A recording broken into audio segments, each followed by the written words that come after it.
everybody, and welcome to Thursday's edition of Big Blue Kickoff Live, presented by Cadillac, the official luxury vehicle of the New York Football Giants. John Schmeelk, Matt Citak with you, usual Thursday crew. The phone number is 201-939-4513, 201-939-4513. You guys wouldn't believe it. Citak actually levitated in here today. His feet weren't even on the ground. He's floating. That's how good he's feeling right now. Hello, sir. Hello. Yes, I am still riding on Cloud 9 after my Mets win last night. And you were there. I was there. I was at Citi Field. That was definitely the most electric I've ever heard that stadium. It might have been the loudest I've heard, any stadium, period. Because, it's been a while since New York got to host too many playoff games, especially like high leverage, series on the line, game clinching games like that. So, yeah, once Francisco Lindor hit that grand slam, I've never heard a stadium that loud. It was buzzing, and I was so happy to be there. Knicks had a couple of those moments last year. Very different than my Game 2 experience, Yankees-Royals on Monday, which was not great. Okay, I'm going to ask you something. Someone that's not a Mets fan, and I follow baseball, but not the Mets that closely. What's the OMG thing? Okay, so the Grimace thing I know, but I don't know the OMG thing. So the Mets signed this utility veteran infielder, Jose Iglesias, to a minor league deal. Okay. This guy's 34 years old, has been on like 10 different teams across his MLB career. Okay. And the Mets signed him to a deal in the offseason, called him up, right around the time that they started to get hot. And this guy, Jose Iglesias, moonlights as a Latin pop star. Get out of here. Candelita. And his new song was OMG, and it has literally become like a hit on the Latin pop charts. Actually, tomorrow they're releasing a remix featuring Pitbull of this song. I mean, the Mets' success has definitely helped bring this song into more of a national spotlight. And they played at the stadium, I'm assuming? Now it's the home run song. Anytime someone hits a home run, they start playing Oh My God or OMG. I mean, it's become, even before it became the stadium song, it was the song that the Mets started playing after they won a game, right when they first started to get hot back in the beginning of June. And now it is fully... we fully embraced it, and it is right. Schmeelk, when you have time, you have to watch the players, watch him perform it on the field, because all the players join in with him, and I'm not a Mets fan, but that's fun to watch. Oh, yeah, so the Mets... When is he performing on the field? He did it in the middle of the season. The Mets do this thing during the season where they'll, a couple of games each year, they have a post-game concert, and so there was one game where he was the post-game concert. No way. And he performed his song, and the whole team ran out. Luckily, they won that game, so everyone was in a good mood. And the whole team ran on the field and were like singing and dancing with him. It was awesome. All right. So the vibes are good in Queens right now. Let's keep it going. Honestly, I thought your answer was going to be extremely silly, like something social media based. That's actually pretty cool. I mean, it's just one of the many gimmicks the Mets have had this season that have helped spark this run. So... Now, did he perform the song in a Grimace costume? Did that happen at any point? No, I don't think he's done it in a Grimace costume. Although Grimace he wasn't at the game last night. He was at the game before. He was at Game 3. He was at Game 3. Okay.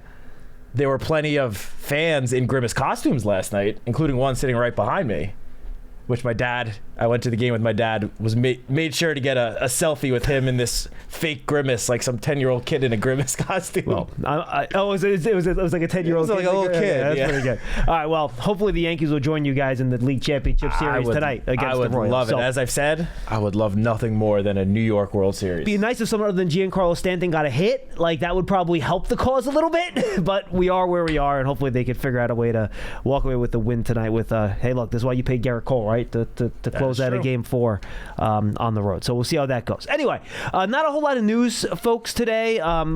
Howard and Madeline covered most of the stuff yesterday, but we'll kind of react to it, and then we'll look ahead a little bit to the Bengals here. Matt and Paul will have their full preview of the game on tomorrow's Big Blue Kickoff Live, as always. A couple things. Malik Neighbors did work on the side yesterday. We'll keep an eye on the Twitter sphere. Why don't you keep an eye on Salomon's Twitter feed to see if we have any further update. He did work outside on the side yesterday, which, if this goes the way it usually goes with concussion protocol, he'll wear the non-contact jersey and actually participate in practice today. we'll see how he reacts to that, and then theoretically he could be on the way to getting cleared. So yeah, I will say, I know, yesterday the fact that Malik was still in the concussion protocol seemed to, raise some red flags and alarms for some people, but he was out there on the field, on the side field. The fact he's outside is what counts. That is a big next step, and that puts him on pace. As long as he keeps on progressing at this pace, one would think he has a good chance at clearing by Sunday. So just because he's still in the protocol is not a cause for alarm or concern. He's progressing through the protocol. Hopefully today he takes another step, and hopefully he's cleared by Sunday. Correct. The other part of the news that broke yesterday surprised all of us, and frankly, I think surprised the players in the locker room too. I asked Azeez Ojulari about it yesterday. He goes, yeah, I was like, Kayvon, what are you talking about? Like, Kayvon Thibodeau had wrist surgery yesterday. They are not giving a timeline. They're saying week to week. If you put that week to week into the Brian Dable translator, usually that means at least 2. Because usually if the guy's going to be playing 2 weeks from now, he's still kind of day-to-day, but he doesn't make it quite this week, and then he's ready to go the next week. So maybe it'll be different this time, but if you use the week-to-week translator, based on what we've seen, it's a minimum of 2. Obviously, if you look online at what the injury is, timelines can differ. But, of course, if it depends what he can play with in terms of apparatus. Who knows? So let's just figure at least a couple of weeks for Kayvon. We'll see if they put him on IR. By the end of the week, I think that would be a telling move based on whether you think it's going to be 4+ or if it's less than 4. Obviously, if he's not on IR by kickoff on Sunday, that probably tells you they think he could be back in fewer than 4 weeks, which would be great news. Yeah, that would be big. Honestly, at this point, we really have no idea. No idea. As John just mentioned, we were all just as surprised as everyone else when this came out yesterday. There wasn't, there were no reports about this. Typically when a guy gets hurt, before the head coach speaks on Wednesday for any team, you'll see the Ian Rappaports or the Adam Schefters tweet about it on Monday or Tuesday. There was no word about this injury at all. So we were all taken a little aback, but as you mentioned, when coach says week to week, that could mean Kayvon could be back next week. That could mean we won't see him for a month. We have no idea. All I could say is chances are for this week, he will probably not be out there. Coach did not express, directly say that. But given the fact that Kayvon literally just had surgery yesterday morning on his wrist, I don't think he will be out there for Sunday Night Football. Yes, and correct. Yeah, just from wound care alone, it's impossible for a guy to get back after a week. Especially if it's not an arthroscopic procedure and you're actually cutting somebody open. And they didn't go into the details of Kayvon's surgery, but usually scopes are for things like cartilage, and there was no cartilage in a wrist. So, I think I'd be surprised if it was. So yeah, I think it's just going to be a little bit. And I think the interesting thing about the Kayvon Thibodeau injury here, Matt, is look, we know Ojulari is going to step in and get most of his snaps, right? But the Giants really haven't used a 4th edge rusher this year. It's basically been those 3 guys taking up most of the edge snaps. Boogie Basham, I haven't looked back. I feel like if he hasn't been inactive every week, he's been inactive maybe 4 out of the first 5 weeks. He hasn't been on the field much at all. Yeah. So I imagine he'll be the next guy up. Though you have Tom and Fox on the practice squad, you have Benton Whitley on the practice squad, so you do have some other options here. Do you mix in Patrick Johnson? Do you mix in Isaiah Simmons in there in spots if you want? So there are some different options here. I'm curious to see who picks up those kind of that second team edge rusher snaps where Ojulari was getting 20-something snaps a game. Who picks up those 20-something snaps? Yeah, that'll be interesting to see, and it's really a shame because Kayvon had been starting to pick it up the last couple of weeks.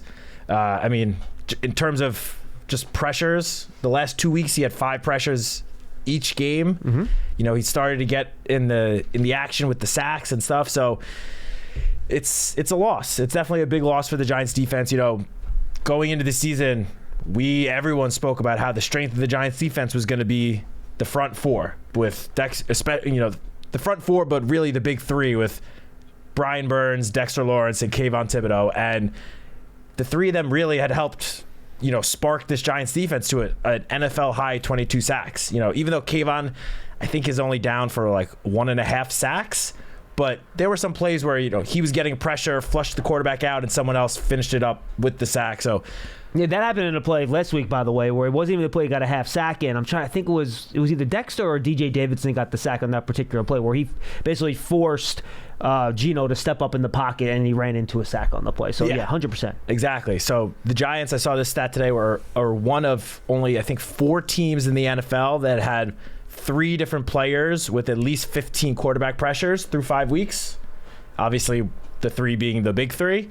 So, yeah, it's going to leave a hole in the pass rush, no doubt about it. But it is a great opportunity for Azeez Ojulari to step up. And, unlike in years past where Azeez has played with Dexter Lawrence and Kayvon, he's never played with the opposing offensive line having to worry about Dexter Lawrence and Brian Birds. Those are 2 guys that are going to be the top 2 priorities for the Bengals offensive line, which should leave Azeez Ojulari in some one-on-one situations. And we've seen him have success in the past. I know, last season didn't go how he would have liked, but he had 8 sacks as a rookie.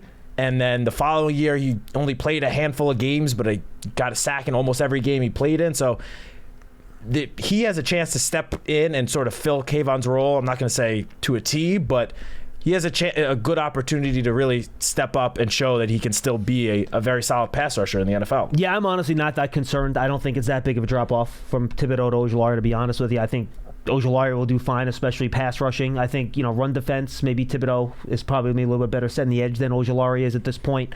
I'm curious to see, and now we can get into the matchup stuff here. The Bengals right now are number 1 according to PFF in terms of pressure rate allowed this year. It's under 25%. Now, a lot of that's Joe Burrow reading the blitz, getting the ball out quickly, and all that stuff.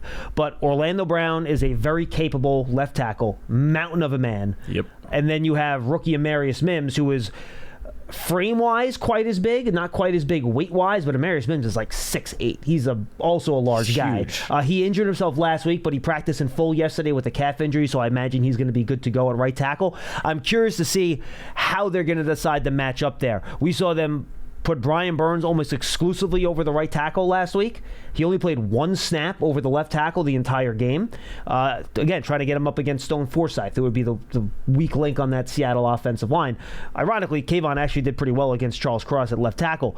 So I'm curious to see if they like that Burns matchup this week against the rookie Mims at right tackle, if they maybe they like the smaller, quicker guy in Ojulari to try to get low and take advantage maybe of some of the lack of foot quickness that Orlando Brown has at left tackle. I'm curious to see how they decide to work that matchup. Yeah, that will definitely be interesting to see. Next Gen Stats actually had a stat about Mims today. What do you got? That he, started 2 games and saw some action in a 3rd game. He has the 6th lowest pressure rate among right tackles. Really? Allowed only 1 sack, according to Next Gen Stats, which we know. Interesting. Sometimes Next Gen Stats has slightly different numbers than PFF or other places, but yeah, it's he's young, he's a raw. I still think he's a kind of a raw rookie. Oh no, he's raw. No, I think their plan was sure. When they drafted him, I think they were hoping to let him sit for potentially the entire season. Their starter got hurt. I forget who it was, but they brought in like one of these like reliable vet types, and then I think he got hurt in week 2, which is why Mims had to go into the game. I'm not even sure he's listed on that because I think they had to put him on IR, so really? he might not. I'll look it up. But So we'll see. I loved him coming out. I think he has upside out his you-know-what. I mean, he's going to be a really good football player. I don't know if he's there yet, though. But to your point, one of the knocks in him coming out is that barely played at Georgia. Like, he played at the end of the 2022 season, right? And then he started at the beginning of the 2023. Then he got hurt again in 2023. So there's not a whole lot of experience in terms of him with snaps. So I think it'll be interesting to see how they decide to go about that. And, getting to Joe Burrow is going to be very difficult because he's going to detect blitzes. It's going to be hard to fool him. He's everything. To me, he's the modern-day Joe Montana, where you're not going to fool him. He's going to know everything you're doing. I had Devin McCourty on the John Siddle podcast. That's going to go up this afternoon, folks. Go check it out. And, he compared to Tom Brady. And he's got to play with Tom Brady for 12 years. He Yeah. compared him to Tom Brady. He said, look, I mentioned he reminds me of Peyton. He goes, yeah, it reminds me of Tom, playing him in practice. Like, he told a story about how, their line, it was in 2021 or 2, I don't remember which one he said, and the Patriots are looking at it, and at that point in the season they had some new defensive players, so they were trying to simplify things on defense so everyone can play fast and you're not trying to do too much. And he basically went to the DC and the team that week. He goes, if you watch Joe Burrow, if we play this way, he's going to murder us. If he knows what you're doing, he will complete a pass on every single situation because he knows exactly where to go to the ball, and he has 2 dynamic players outside to throw the ball to. So that's going to be the trick this week. Can you make Burrow hold the ball for that extra second to give the pass rush a chance to go home, to make a little confusion on the back end? But here's the other thing. Whatever they run, he doesn't care. Wherever he thinks he's going to have less coverage, is it on Higgins' side? All right, I'm going to T. Higgins. Is it on Jamar Chase's side? All right, I'm going to Chase on this side. And you can't go double both of them. You can't. When you have 2 dynamic outside guys, one of them is going to get some version of less attention or single coverage, and that's where Burrow's going to go. So can you make him think twice about what coverage you're in? Can Shane Bowen do like that post-snap rotations and stuff like that to make him hold it for a second, let the pass rush get home? Maybe he has some indecision on where he's going with the football. Because right now, Matt, I can list 1,000 stats. 1,000. I got them all here. They all say the same thing. The Bengals offense might be the best offense in football right now, at worst top 3, and it is humming in every possible way. Yeah, I mean, you look at their record, they're 1-4, you would think, that must mean that the Bengals offense isn't living up to expectations. No, they're doing their part. Oh, yeah. It's the defense that's been struggling. Joe Burrow, he's got to be a top 3 MVP candidate as of right now. He's just on fire. Certainly helps when you have 2 elite wide receivers on each side, one on each side of the field in Jamar Chase and T. Higgins. But the last couple of weeks I've brought up, for the opposing quarterback that the Giants have been facing, their splits between when they get pressured and when they're not facing pressure. Obviously, you expect the numbers to be significantly better when they are not getting pressured. That's obviously a given. And they are for almost all quarterbacks. Yes, for pretty much every single quarterback. So I'm going to tell you the splits for Joe Burrow: pressured and no pressure. I'm curious about this. No pressure. He has a 74.5 completion percentage for 1,114 yards, 9 touchdowns, 1 interception, and a 114 passer rating. Elite numbers, what you'd expect from one of the top quarterbacks in the NFL. Now his numbers when he is getting pressured. The completion percentage, it only drops to 60.7%. Which is still pretty good. He's still completing over 60% of his passes. When I gave that stat for like Dak Prescott 2 weeks ago, it was like a 44% completion percentage. Geno Smith was like 48 or 49%. Burrow is still completing 60% of his passes, 256 yards, 3 touchdowns, 1 pick. Passer rating of 111.6. How about the 9.1 yards per attempt, which is higher under pressure than not under pressure? It's insane. Oh, man. Joe Burrow is playing the best football of his career. That's crazy, which Matt. is kind of nuts because he's been a very good quarterback for years. Injuries have kind of been the roadblock for him to having, I guess, sustained success. But yeah, he is really just firing on all cylinders. He's got the Bengals offense humming. I mean, T. Higgins missed the first 2 games of the season. Was a little bit slow when he first came back, but last week's game against the Ravens showed he is back to 100% health and, back to being a top at least, 15 receiver, at least, in the NFL. I mean, he had, I think over the last 3 weeks, he's been targeted more than Jamar Chase. And that's with Jamar Chase's absolute explosion of a game last week where he had 10 receptions for like 160-something yards and 2 touchdowns. Yeah. T. Higgins also had 2 touchdowns and like 80 yards last week. So this is probably the top wide receiver duo in the NFL right now. Mm-hmm. There are some very talented duos across the league, but this has got to be number 1. And look, Jamar Chase is right with CeeDee Lamb. He's right with Justin Jefferson, whoever else, Tyreek Hill, whoever you want to put in that top tier of wide receivers, he's there. Yep. He's right there. So another big-time challenge. It's just to your point.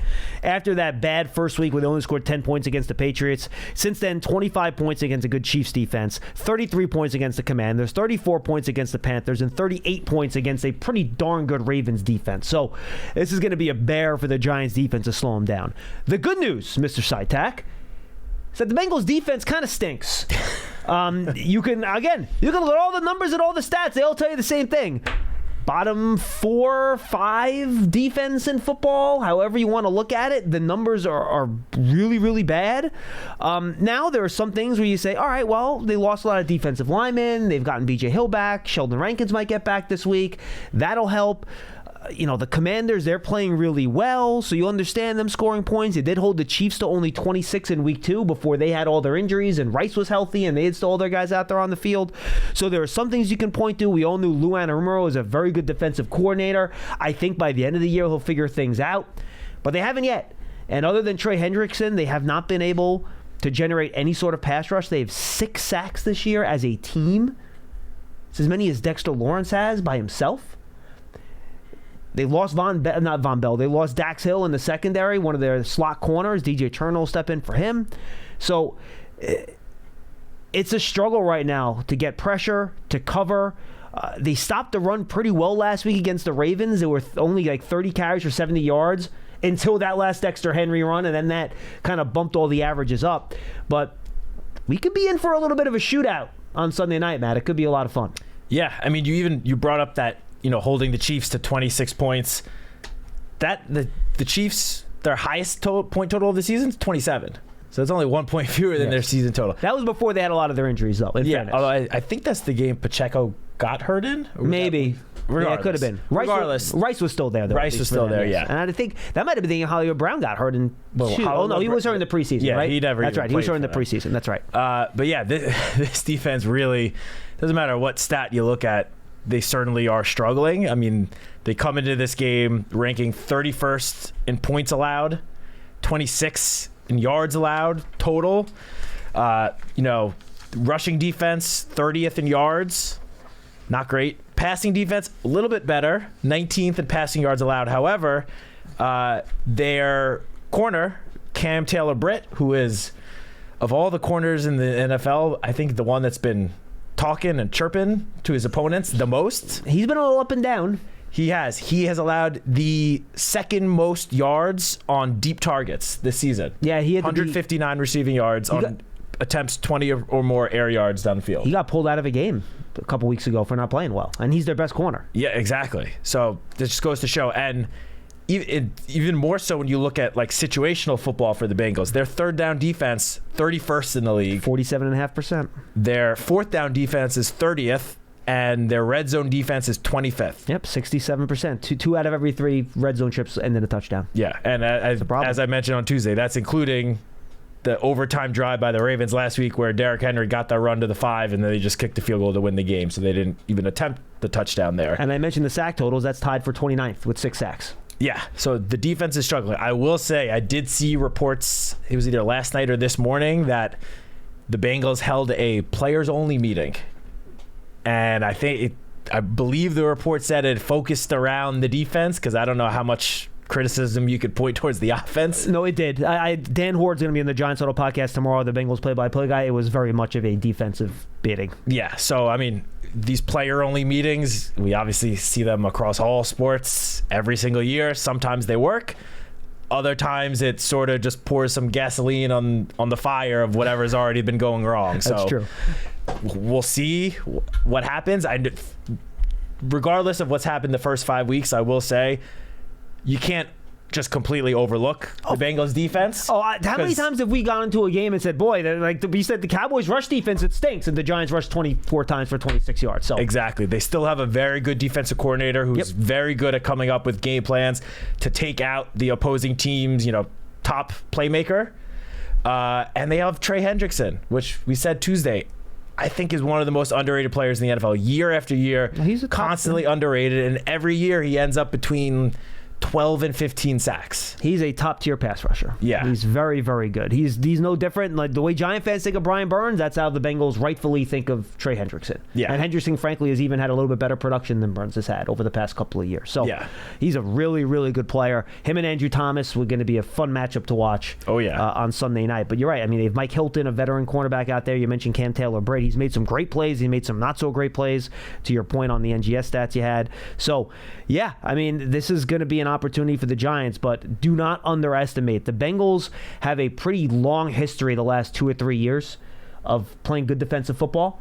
Now, this is also what you see when you see a lot of your resources being put into the offensive side of the ball, right? You signed Joe Burrow.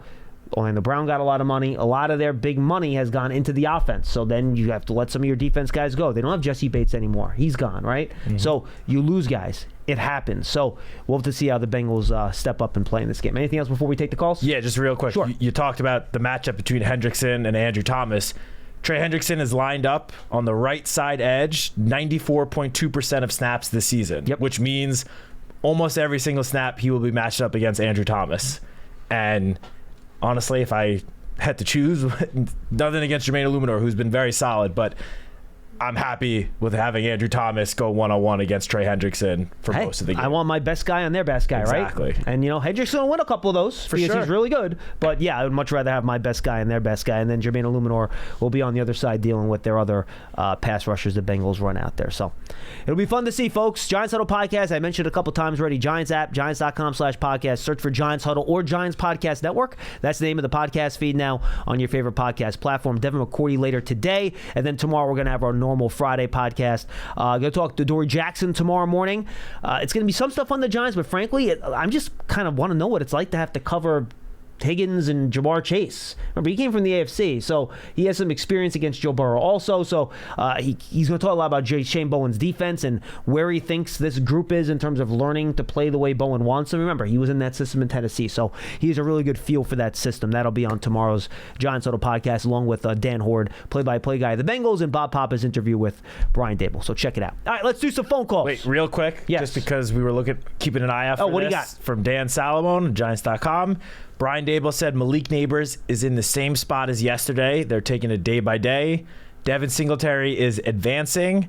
John Runyon is still sick, but Dable is hopeful that he will be good to go for Sunday night. Okay, well, that's a long way to recover from an illness. So hopefully Runyon will be good to go. Some illnesses are worse than others, though, so you never know. We'll have to wait and see. And then we'll have to wait to see when Malik Neighbors... Remember, he does have to practice, correct? Once before he gets cleared. I believe he does, doesn't he? Doesn't he have to be in a red jersey and take contact and then get cleared the day after the contact in practice? I think that's a rule, correct? You might be right on that. I'll have to double check it, but I'm pretty sure that's true. That's the final stage, but still plenty of time to get that done. Yeah, which means we hopefully will see him out in a red jersey for tomorrow's practice. I think theoretically he could do that on the Saturday walkthrough. Okay. I think that we have heard of guys counts. getting cleared on Saturday, correct, and then playing because it is technically, even though it's a walkthrough, it's technically a practice. So I think that still counts in theory, but we'll have to keep an eye on that as we move forward this week. Luckily, the Giants offense show without Neighbors last week, they could have a lot of success. So very true. 201-939-4513. Wilson in Roxbury leads us off today. Hi, Wilson. Hey, Johnny, Matt, how are you? What's up, buddy? Wilson. Hey, listen, I don't like predicting games and nothing like that, but I am gonna predict something. I think Daniel throws for over 300 yards this Sunday, and if we run for over 100 yards, I think we win the game. Well, Wilson, that's the thing. You might have so much success running the ball that Daniel Jones doesn't have the attempts to get over 300. You know what I mean? Well, that's better because I just happened to see a little bit of a Carolina game against the Bengals, Johnny. Oh, Andy Dalton moved the ball on them, man. Oh my God, that was a one-score game in the fourth quarter. You're absolutely right. A fumble or something. But. And I know that they are a great offense. You're not going to stop them. But listen, they haven't faced the push up the middle that the Giants can generate. Well, I mean, can move them off the spot. I mean, Wilson, real quick. Chris Jones is on the Chiefs. Yes. Yeah, Chris Jones is awesome. I know he is, but listen, I watched the Chiefs. I think not because I'm a Giants fan. But I think the Giants as a whole, is a better defense than the Chiefs. I really do. As a whole, and they're getting a little better and they're getting healthy. I'm just saying that if we can hold them to, if the Giants, if it's like 20, if they can hold them under 24 points, I think the Giants have a great chance to win in the game. And I think that's true. And I think that we will. I have this crazy feeling, Johnny, that in the fourth quarter, I think the Giants are gonna be. If they don't do anything crazy, I think they will have the game in hand. I just don't think. I just don't. They haven't seen a defensive like the Giants yet, and I think let's put it different, Johnny. If they can, if time of possession is everything, and I think the Giants, you know how it is, they like starting 2, starting 4.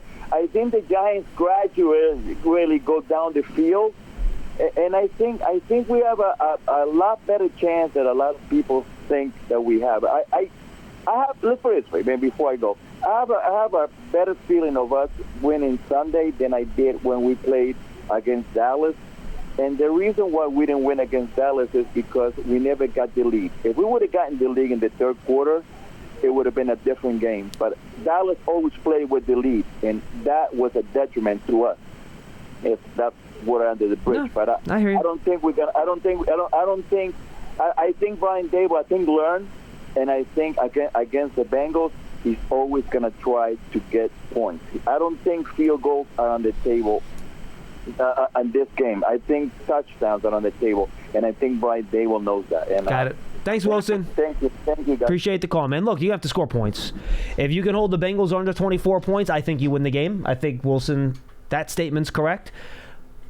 The Chiefs have a Super Bowl winning defense. Let's calm down before you start saying you're better than the Chiefs defense. When they carried the Chiefs to a Super Bowl championship last year, the defense was better than the Chiefs offense last year. Like, their defense was awesome. Easily. So let's relax that they haven't seen a good defense this year, because the Chiefs defense is very, very good. But yeah, if you can hold them, Matt, to 24 or less, I think you got to feel good about it. That'd be the fewest points that the Bengals have scored all year since week 1. I was going to say, they've scored 38 last week, 34 the week before that, and 33 the week before that. So if you can hold them to 24 points or fewer, then yeah, you definitely have a good chance at winning the game. And the Ravens defense, by the way, isn't what it used to be, but they're still not bad. No. I by any mean, means. that was the next point I was going to make. They did give up 38 points, the Ravens defense last week, but literally the week before, they kept the Bills to 10 points. Josh Allen and the Buffalo Bills to 10 points. So yeah, the Cowboys didn't score a lot of points against them until garbage time in the fourth quarter either. Yeah, so yeah, the Ravens defense, as you said, not maybe what it was last year. Still a good defense, and they put up 38 points. Last thing I just wanted to note was Wilson's obviously called in many times, at least that I've been hosting, plenty more when I have not been on. I think that might be the first time I've heard him with an optimistic prediction for Daniel Jones. No, Wilson likes Daniel. He does. No, Charlie does not like Daniel. Charlie. Wilson is a big Daniel background. Okay. Wilson must have been thinking about. Wilson's more anti-Dable than he is anti-Daniel. Gotcha. Yeah. I was getting Wilson confused with another caller then. I have to create a flow chart for you. Which callers like and dislike which parts of the team for you, so you can manage that a little bit better. I can have Pearson work on that for you. Not a problem. Let's go to James in Georgia. He's up next. Hi, James. James, you there? Hey, yeah, I'm here. What do you got, man? You're on the air. Can you hear me? Yeah, you're on the air, buddy. Go ahead. I'm fine. I've got a couple of quick things. How y'all doing today, by the way? We're good, man. What do you got? My bold predictions from before the season started, some of them are still holding true, and some of them are straight out the window. The one where we're 3 guys in double-digit sacks is still up for play, because it looks like our man Dexter Lawrence is balling out. He'll probably end up, if it goes the way it's going, he can have about 17 sacks on the season, which I have a question. Where would that rank him in defensive tackle play? I don't know, among some of the better defensive tackles in the league, you know what I mean? Yeah, but of course, he has to keep on this pace, James, which would be very tough. If he has 17 sacks, then he is in the Defensive Player of the Year running. Yeah, and frankly, he is right now, but it's super early, obviously. Yes, sir. And I was, thinking maybe Burns and Kayvon, we'd probably have to combine their numbers, but they can obviously end up close to 10 individually, and Pinnock can end up with 10 this season. Pinnock? And the rest of them are probably, yeah. I know Pinnock has 3 already, but I would be shocked if he has double-digit sacks. I mean, I have a serious question. In the history of the NFL, has a defensive back ever had more than 10 sacks?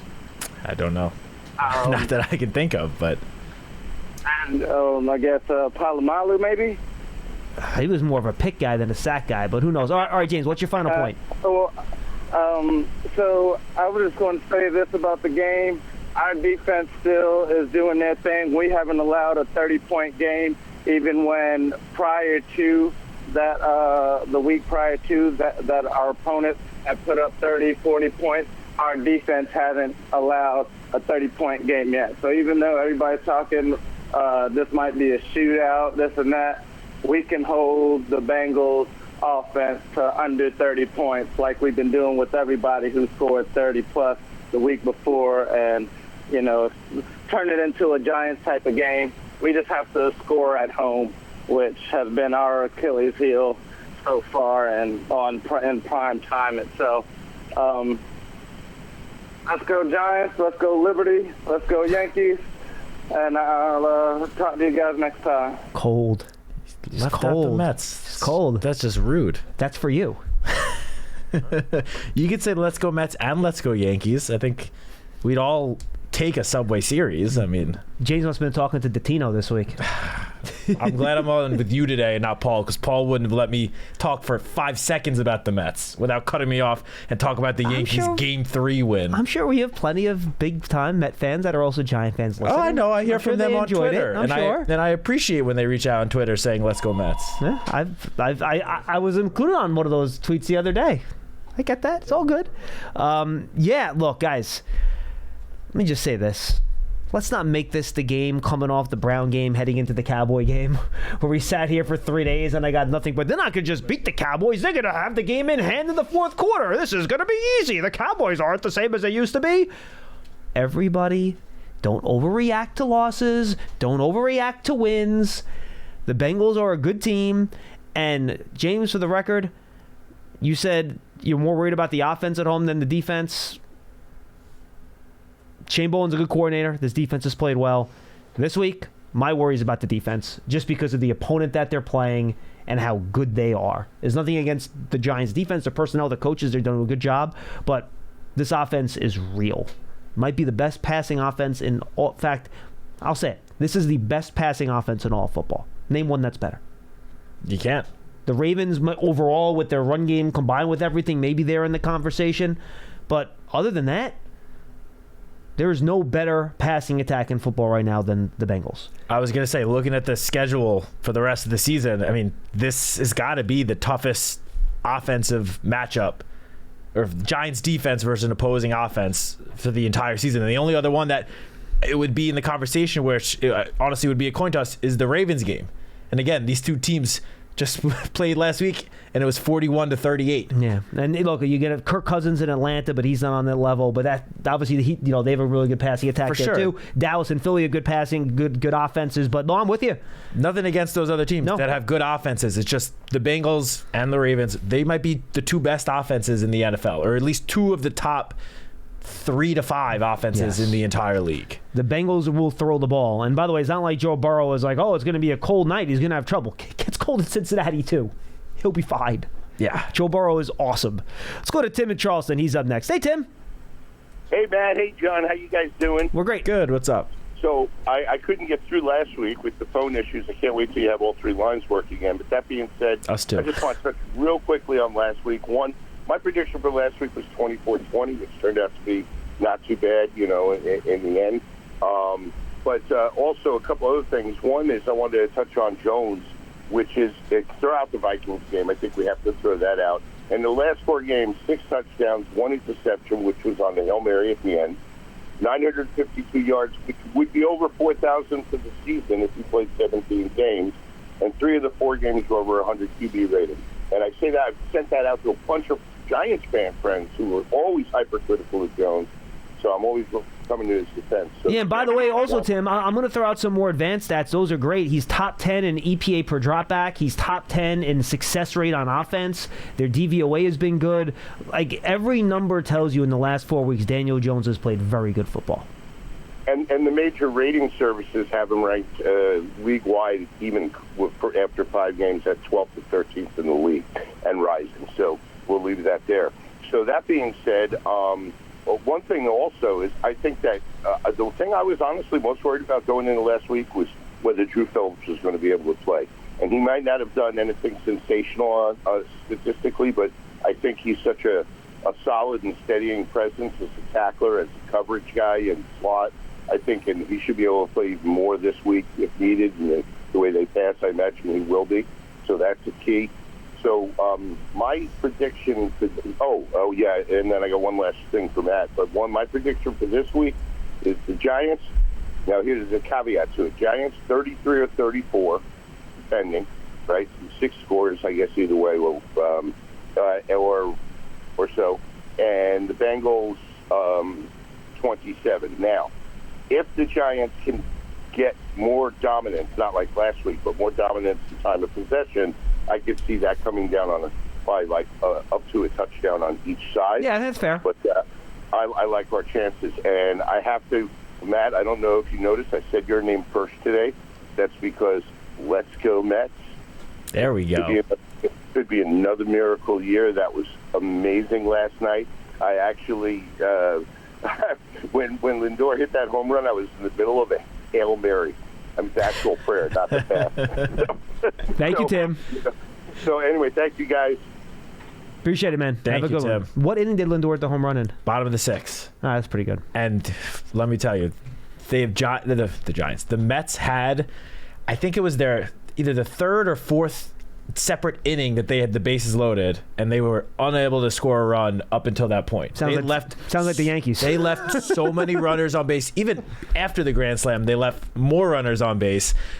I'm just glad that Francisco Lindor hit that home run, because otherwise that would have been the big talking point of today, because they must have left, 15 men on base, something like that. As Tim mentioned, by the way, we still are working off that one line, folks. So if it's busy or you can't get through, or if it keeps ringing, just keep trying. As soon as the caller on the line clears, we will get the next person back up as quickly as you can. We're still working through the issues. I test the other set of lines every day. And they're worse than they were when we were having problems last week. So it's being worked on by Verizon. This is beyond a Schmeelk issue. I don't know how to fix phones. So Dom, I tried, but Dom made him worse. So I tried to get him to help. That was also a terrible failure. So Paul brought in a rotary phone. That also didn't work. He was trying to use that. So we are where we are. At least we're working. We can hear you guys. So again, if you have trouble getting through, just keep calling. As soon as the line clears, you'll probably even hear a little ring in the background. If you're listening to this on the podcast, that means somebody else is coming through. So, but I do want that's kind of where we are. I want to touch on something he just brought go ahead, up. Please. Drew Phillips. As you mentioned, returned last week. He was on the field, I want to say, for maybe 40% of the defensive snaps, around that number. Obviously, assuming that he got through okay without any setbacks, which we haven't heard from Coach Dable that there were any, you would hope that number would increase going into this week. He was this week, Pro Football Focus, so take it what you will, but ranked him in the top 10 of their rookies for the season. Granted, he did miss some time, but they have him down for 71 snaps in coverage, 8 receptions for 37 yards. I feel like that's not a lot of snaps in coverage. He's played in 3 games, right? He's played in the first 2 games, yeah, but even the first game he didn't play. You know what? He only lot. played like 8 or 9 snaps, right? It was that's a good week point. 2. He played 92%. You're right and about then he got that. hurt Good early call. week 3. And the reason I bring it up is if he is able to play more, that would be a big boost to the Giants defense, because we've spoken about Jamar Chase and T. Higgins. They're both incredible. They both spend at least some time lining up in the slot. Jamar Chase especially. Higgins is more outside, but Chase will spend a significant amount of time in the slot. This season, Jamar Chase's slot percentage is 33.3%. So 1 out of 3 passing plays, he's going to be in the slot.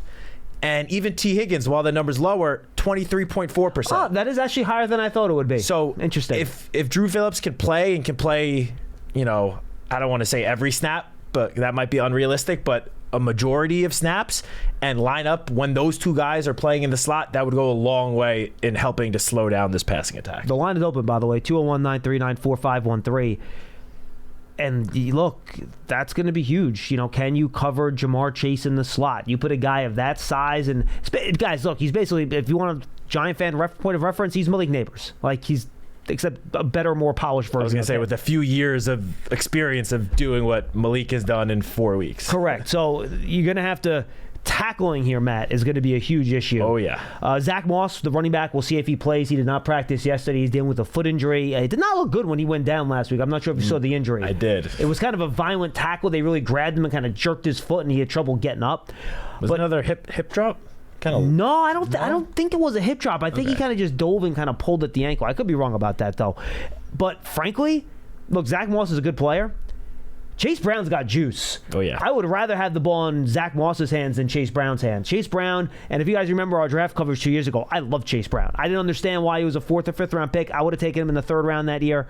I think he's quick, he's fast, he's got good vision, he's their passing down back, he can catch the ball out of the backfield, he's a big play guy. Chase Brown is a heck of a running back. So as much as we're worried about the receivers and everything, you got to tackle Chase Brown, and then you got to tackle Jamar Chase when he catches the ball. He has 2 plays this year where he catches the ball and evades like 4 or 5 guys on run after the catch. One of them is the one that Carl Banks features in strategy this week, and he runs long for a touchdown. Joe Burrow this year, down the field, guys, he's creating big plays, but right now, completions of 20-plus yards, the Bengals are just tied for 22nd. You know, Joe Burrow isn't this like down the field merchant where he's chucking it down the field all the time.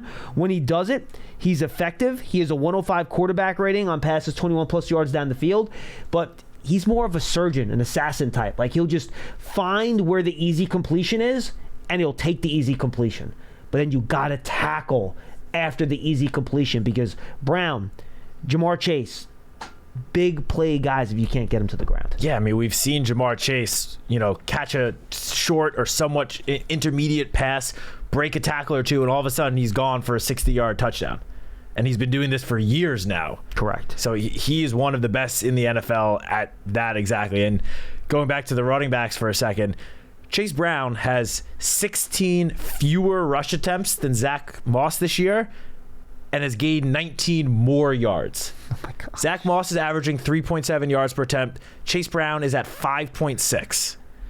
So yeah, you were right. Chase Brown, honestly, might be more dangerous than Zach Moss. If I had to pick one and said, I need one of these 2 running backs to get me 4 yards and a first down, I'd probably choose Zach Moss. But over a course of a game and the big playability, Chase Brown is way more of a home run threat than Zach Moss. He's forced 8 missed tackles on those, 41 rush attempts. 8 missed tackles on 41 attempts.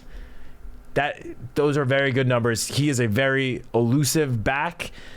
And yeah, worries me a little bit if Moss is out and Chase Brown is the one getting majority of touches out of the backfield. I don't love that. I'm with you. And by the way, here's a good stat just to talk about the Jamar Chase run after catch. Of players with at least 25 targets this year, which, that's only 5 targets a game, so that's going to encompass most of the big-time wide receivers, leads the NFL 9.1 average yards after catch per reception.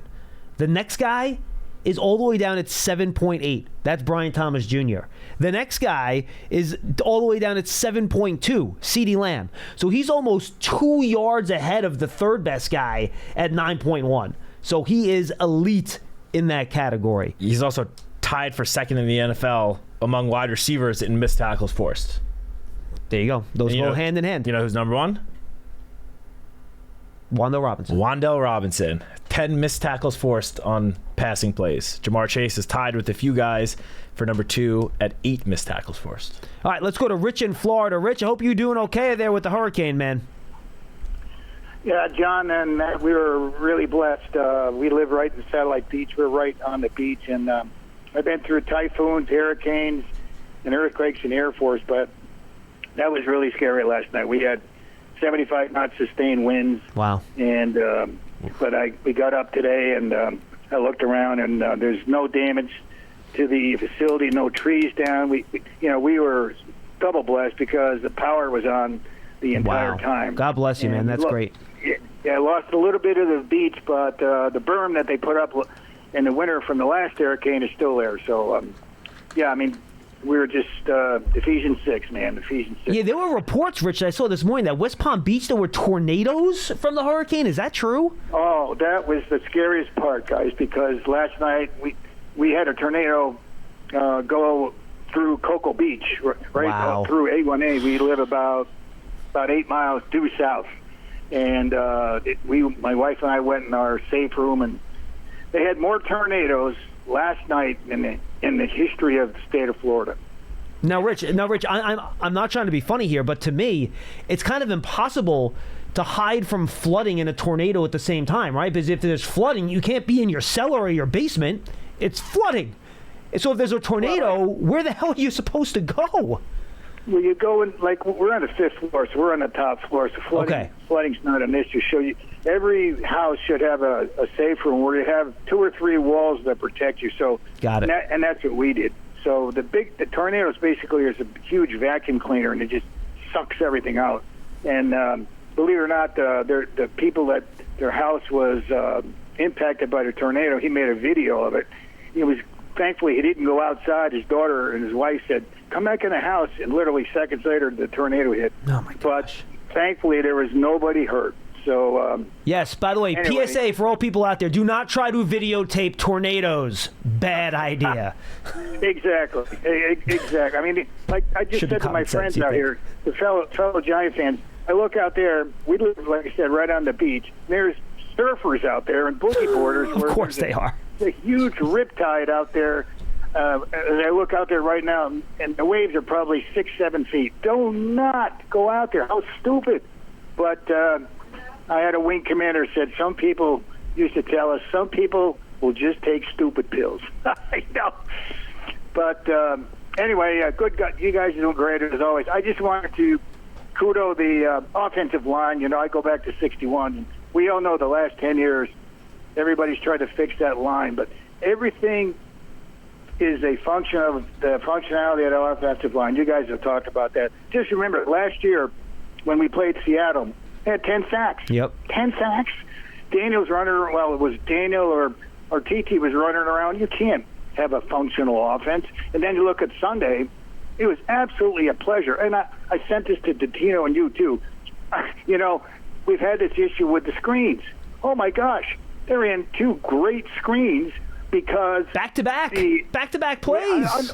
I had to pinch ourselves. We had the conference call during all the games. We're going like, you got to be kidding me. 2 successful screens. Of course, you look for the penalty, as usual, Giant fans. But of course. And then, we're and it's because the line can get out there and pull. It's just so refreshing. So kudos to Joe Chain bringing in those vets. And Illuminor, I just love the guy. And by the way, Rich, real quickly, they were the right vets because they've tried to do this before, right? You want to go back to Patrick Omame.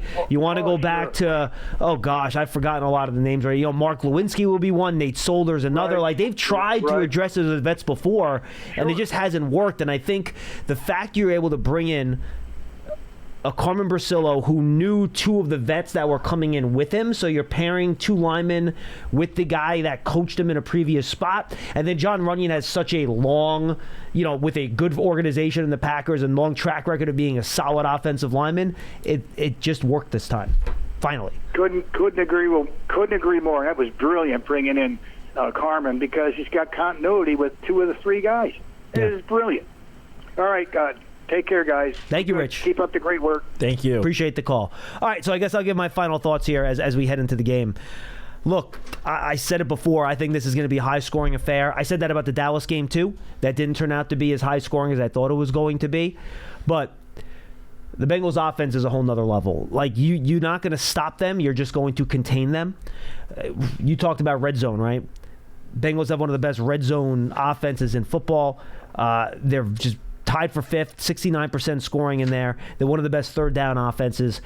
Can you get them off the field? But more importantly, can you stop them from scoring touchdowns? Maybe that's where the Zach Moss injury, if he can't go, will hurt him. Because Chase Brown isn't as much of a bruising back inside the 20. Maybe that helps you. Can you cover those guys in short areas, right? Can you prevent those jump balls to T. Higgins? Can you prevent those little slants to Jamar Chase in traffic? This is another, after Deonte Banks had played a very good game, as we talked about on Tuesday last week against the Seahawks. Can he have a similar performance against, as good as DK Metcalf is, he's not as good as Jamar Chase. If he gets put on Jamar Chase a lot, I think T. Higgins is probably more similar to Metcalf, though Metcalf may be a little more explosive. Can he limit Jamar Chase? You're not going to take Jamar Chase out of the game. You're not going to eliminate him. But can you prevent him from destroying the game? Just prevent Jamar Chase from destroying the game. That's what you're trying to do. If he does that, it's successful. We'll see if he travels with them. I don't know how they're going to work that. We'll have to see. But the Giants' offense is going to have to score some points here. You can't settle for field goals. And that was the point that Wilson, I think, made earlier. You got to score touchdowns in this game. I think you got to score a minimum of 3 touchdowns. I feel better if they scored 4. But you're going to have to score points. You can run the ball in this game. You don't have to be pass only. The Bengals have had issues stopping the run this year. Be a balanced attack. Hopefully Malik Neighbors plays. If he doesn't, it's going to be tough keeping pace, I think, with the Bengals. But look, you're going to have to score points. The Bengals will score. They're rolling right now. They're pretty healthy after being banged up earlier in the year. So get your minimum 27 points to win this game. If you don't score 27, folks, I don't think you're winning. Get to 27, score touchdowns, try to keep the Bengals out of the end zone by any means necessary you can. Maybe you get lucky on some turnover luck, a pass gets batted up at the line of scrimmage, some dude fumbles, maybe you get a special teams touchdown like you did last week, something like that to kind of just change the momentum of the game a little bit, because the Bengals are good. They're going to score some points. You're going to have to score points to beat them. I think you're looking at more than 50 points easily combined for both teams. You might even get to 60, depending on how this game goes. And I think it'll be a one-score game at the end of the game. And you hope that the Giants are the team with the ball last and not the Bengals, because I don't want to have to worry about stopping Joe Burrow at a 2-minute drill where they need a field goal or a touchdown to win. So have the ball last at the end, then I think you'll have a pretty decent shot here. Yeah, I agree completely on every single point you just made. I will save my full final thoughts for tomorrow with Paul, but I will just say this is just an amazing opportunity for Daniel Jones. It's no secret that the Giants have had 2 home games so far, have yet to score a touchdown at MetLife Stadium this season. Here is your chance to snap that, to get some points, get into the end zone. Daniel Jones, as we talked about earlier, has played well this last month. He has played very well, and frankly, I feel like people are still talking about him the way they talked about him going into the season. Well, here's your chance, Daniel Jones, on prime time, under the bright lights, national audience. We all know the narrative of Daniel Jones' struggles in prime time. Well, here's a chance to snap that streak, to score some points, get this offense going, keep the momentum going from last week. Whether or not Malik Neighbors is playing, this offense showed last week that they can score points. We saw Darius Slayton have the best game of the season, one of the best games of his career last week. We saw Theo Johnson have the best game of his young career. Tyrone Tracy stepped up. The pieces are there. Daniel Jones, this is your opportunity to just, I don't know how to put this. Shut everybody up. I was trying to think of a kinder way of saying that. Screw that. Yes, to shut everyone up. Go out there, perform, do what we know you can do. And can't wait to see what this offense and both sides of the ball can do this Sunday. No, look, you make a great point. And maybe the reason I didn't bring that up is I actually feel pretty confident he's going to. With the way this Bengal defense has played and the way he's played the last 4 weeks. Now, you're right. Home, prime time, hasn't been great. Now, I thought he played pretty well against Dallas at home on Thursday night a couple weeks ago. He did. But he couldn't get the ball in the end zone. Exactly. That was the problem, and he missed some of those deep throws. Can you get the ball in the end zone, and can Daniel Jones change the narrative over how people talk about him against an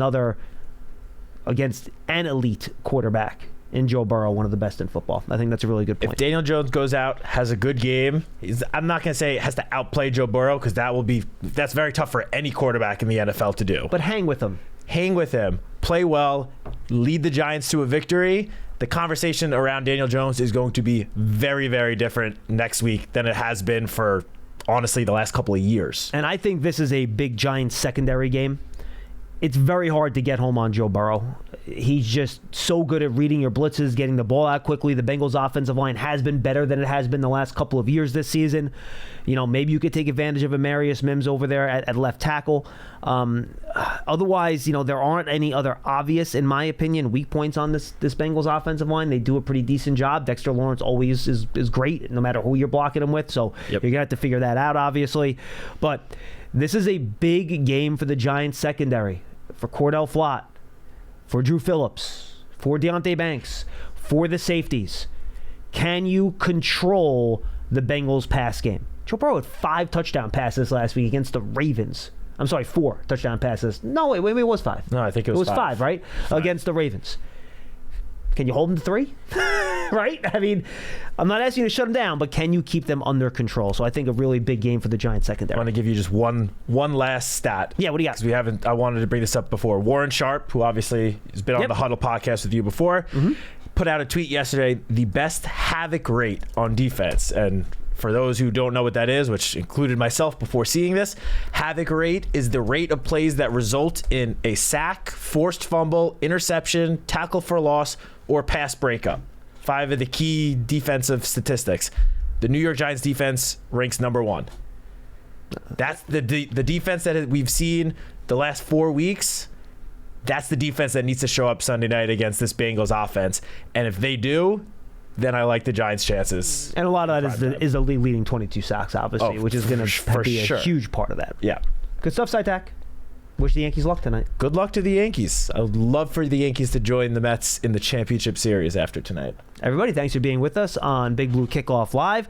Giants TV, download it. It's free on all your smart TVs, Apple TV, Roku, Fire TV, sticks, all that stuff. Go find it. Has all of our content, highlights, everything else on demand for Big Blue fans. Giants TV. Get that app. It's also on your phones.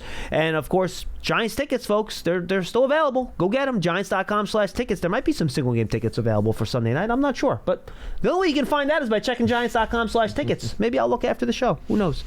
Thank you, Dom, stepping in for Pearson, who is at another wedding. Pearson is like such a popular guy. I mean, Pearson's basically the Wedding Crashers at this point, right? I mean, he's basically Owen Wilson at this point. I imagine that's how he acts at weddings too, probably, you would think. You think that's fair? I think that's what he's doing, right? That would be my best guess. Yeah, I agree. Thanks for being with us, everybody. Tomorrow at Citak and Tino at 12:30. We'll see you then.